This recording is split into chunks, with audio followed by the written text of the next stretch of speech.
Naomi Tagawa said in a recollection, originally taped by Yoshino Hasegawa and stored here at the Fresno State Library that Tammy Lau was talking about.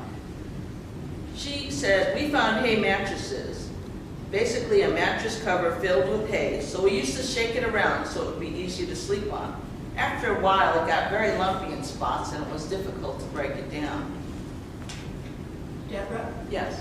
I just have a little sidelight about that. I did some research on the bags that were dropped off for the body bags from World War I that had been stored, and that's what they used to pass out to the people in the cities. Oh, I hope they didn't tell the folks in the camps that. I don't think they That's pretty creepy.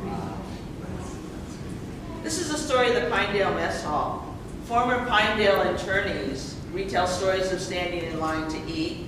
Most families ate together at the initial camps, both at Pinedale and Fresno. But by the time they went to the permanent prison camps on the interior, really the family structure in most cases had been severely broken down. Teens wanted to eat with their friends. Parents had a very difficult time forcing the teens to eat with their family because the parents no longer had the authority they had outside of the prison camps. Dr. Kiku Taira said, we had an outbreak of food poisoning. It was awful. The whole block, a block is so many hundred people, 200 to 300 people in one block section. The whole block got sick because of the food they served, because of the inadequate refrigeration.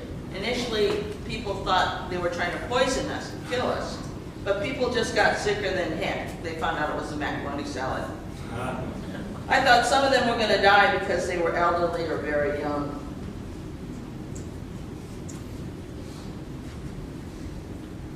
These are the showers that were initially built at the Fresno Fairgrounds. They were pipes with holes punched in them, and you see some folks inspecting them before the fairgrounds were actually had people in them. And here's a photo of the showers at the Fresno Assembly Center now being used by the young boys. And you see there's no privacy in these showers at all.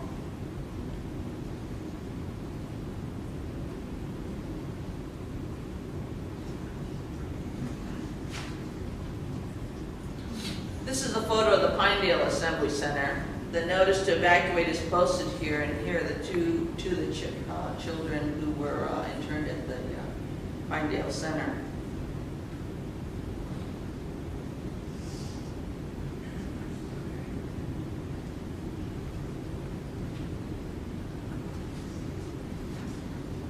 This is a photo of the Pinedale dentist. Dr. Fusaji Inada said in his interview that we moved into the Fresno Assembly Center at the fairgrounds and volunteered to be in the advanced group.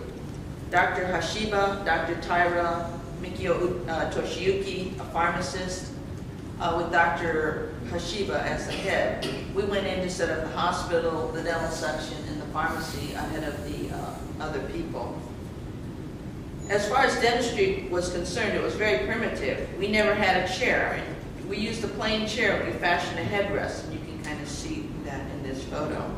We had nothing, no permanent fillings. If you had a toothache, we extracted the tooth. If you had a cavity, we put in a temporary filling. Of course, I don't know what the medics did, whether they had extra equipment or anything. We had curfew at night, and since we were the early ones in, every week a new bunch of people came in that we saw.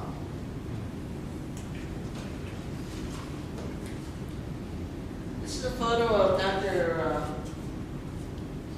Tyra, and many of you might know him.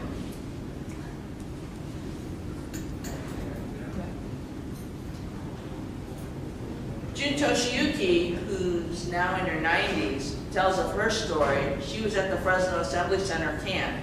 She had 2 young children at the time, and her husband was a camp pharmacist. He's one of the men who volunteered to go in early to the camps to help set up.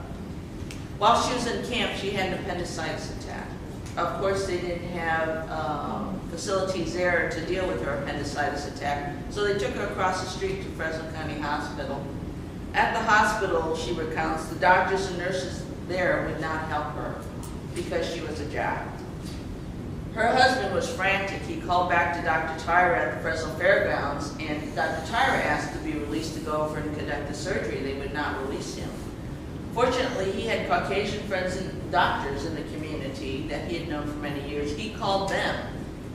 They were working at St. Agnes. They took the ambulance from St. Agnes, went to Fresno County Hospital, picked up Mrs. Toshiyuki, put her in the ambulance, drove her back to St. Agnes, and they operated on her there.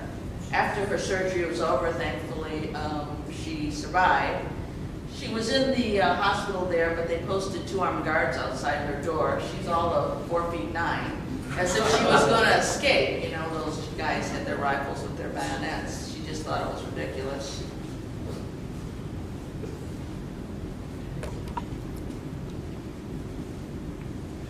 Finally, word came through that people were going to be allowed to leave the Fresno Assembly Center and the Pinedale Assembly Center. Folks from the Fresno Assembly Center were sent to Jerome, Arkansas.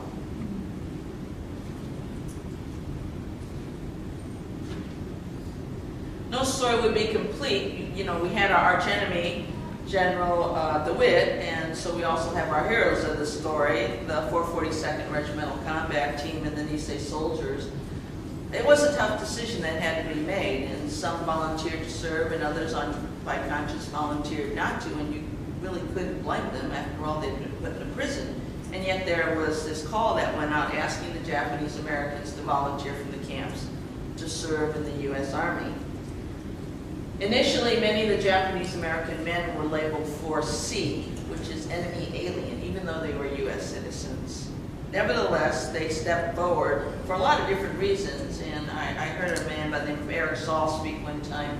He was a military historian, and the reasons he said are in the Japanese language. There are terms like giri and on, obligation and duty, and yo, humility, reserve, gaman, internal strength, haji, don't bring shame to the family, koyako koko, love of the family, and finally, kodomo no tame ni, for the sake of the children.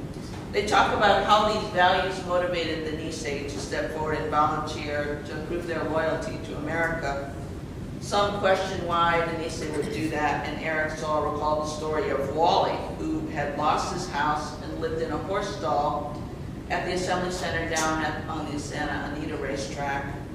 His father told him, remember son, a lot of good things will grow from horse manure if you let them. So it was just the attitude many of the Japanese Americans had at the time. The Japanese American unit went on to become one of the greatest or the most highly decorated unit of their size and duration during World War II. They had a couple of, I guess the greatest battle would be called the Battle of the Gothic Line.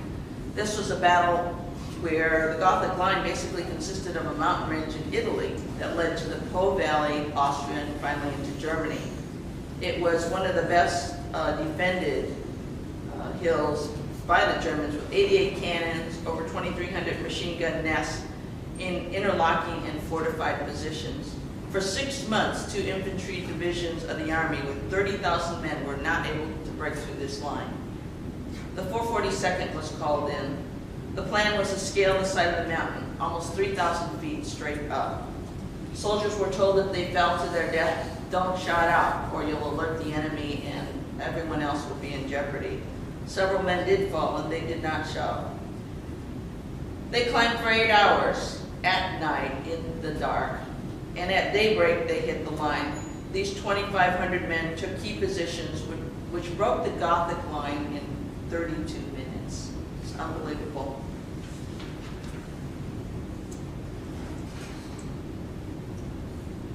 This feat was so incredible, President Truman held a private review on the White House lawn for the 442nd, the only time a regiment has been so honored.